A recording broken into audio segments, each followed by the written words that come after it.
Good morning, students. In today's topic, we shall learn how to use algebra in formula and different rules. The first, use of variable in common rules. जैसा कि आप जानते हैं कि perimeter of square होता है 4 into side. यहाँ पर एक स्क्वायर का फिगर बना हुआ है, प्रत्येक साइड की लंबाई l है। तो अगर इसको एल्जेब्रिकली लिखना होगा तो perimeter equal to 4 into side के जगह पर हम साइड के लिए l रखेंगे, तो पेरीमीटर बराबर हो जाएगा 4l। उसी तरह से पेरीमीटर ऑफ रेक्टेंगल होता है 2 इंटू लेंथ प्लस ब्रेथ। अब लेंथ को l से डिनोट करें और ब्रेथ को b से डिनोट करें तो पेरीमीटर ऑफ रेक्टेंगल हो जाएगा 2 इंटू एल प्लस बी।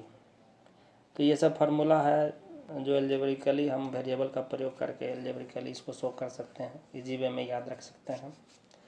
अब कुछ रूल देखिए अर्थमेटिक का रूल, जैसे कम्यूटेटिव लॉ ऑफ एडिशन आप पढ़े हैं इंटीजर के केस में, होल नंबर के केस में। तो आपने देखा है कि अगर पहला इंटीजर ए है दूसरा इंटीजर बी है तो इसका commutativity of addition of two numbers में कहा जाता है कि ए प्लस बी बराबर बी प्लस है, यानी कि क्रम को अदला बदली करके जोड़ने पे भी वही इंटीजर या होल नंबर हमें प्राप्त होता है। दूसरा, commutativity of multiplication of two numbers. इसमें कि दो नंबर्स को अगर हम क्रम को उलट कर जोड़ेंगे तो भी क्या होगा, आंसर वही आएगा, जैसे ए गुने बी बराबर बी गुने ए होगा। तो एल्जेब्रिकली इसको हम शो कर सकते हैं।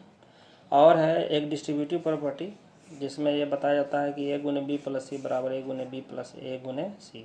यहाँ ए बी सी क्या बता रहा है, नंबर्स को बता रहा है, वेरिएबल का प्रयोग किया गया उस नंबर के लिए।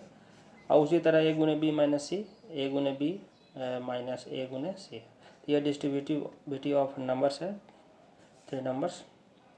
तो यहाँ अलजेब्रा का एडवांटेज यही आप देख रहे हैं कि हम यहाँ वेरिएबल का प्रयोग करके रूल्स या फार्मूला या कुछ और भी चीज़ को हम यहाँ पर शो कर सकते हैं आसानी से। अब अलजेब्रा पढ़ने का मतलब भी यही है।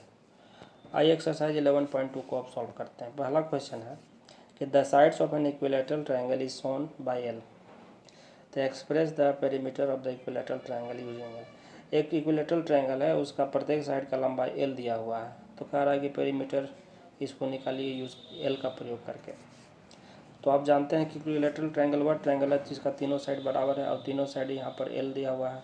तो जब हम इसका माने length of each side of the equilateral triangle is given L, तो पेरीमीटर लिखना होगा तो क्या करेंगे, तीनों साइड को जोड़ेंगे, 3 इंटू साइड हो जाएगा। जोड़ने का मतलब है कि 3 इंटू साइड हो जाएगा, और साइड के जगह पे एल का प्रयोग करेंगे तो 3 इंटू एल, 3l। तो पेरीमीटर को हम एल्जेब्रिकली इक्विलैटरल ट्रायंगल के लिए लिख सकते हैं 3 इंटू एल।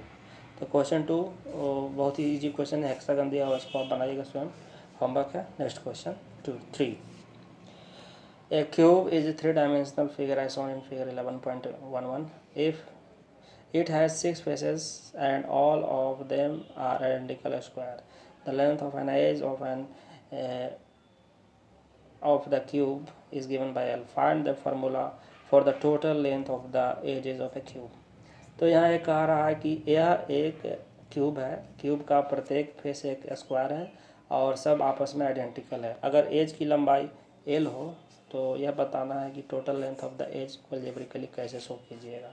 तो देखिए इसमें एज के संख्या को आप पहले से भी जानते हैं और नहीं जानते हैं तो काउंट भी कर सकते हैं कि कुल कितना एज है। जहाँ 2 फेस मिलता है वह स्ट्रेट लाइन एक एज कहलाएगा। तो यहाँ गिनने पर पता चल रहा है कि कुल मिला के 12 एज है। तो total length of the 12 edges of the cube को हम लिख सकते हैं 12 गुने लेंथ ऑफ ईच एज। तो 12 गुने length of each edge is given L, तो 12 गुने एल, इसलिए टोटल जो length of the 12 edges of the cube can be written as algebraically 12l। So this is the answer. आप अच्छा से समझ गए होंगे, और जो क्वेश्चन दिए हैं तो उसको होमवर्क उसको कीजिएगा। आज की पढ़ाई में इतना ही, धन्यवाद।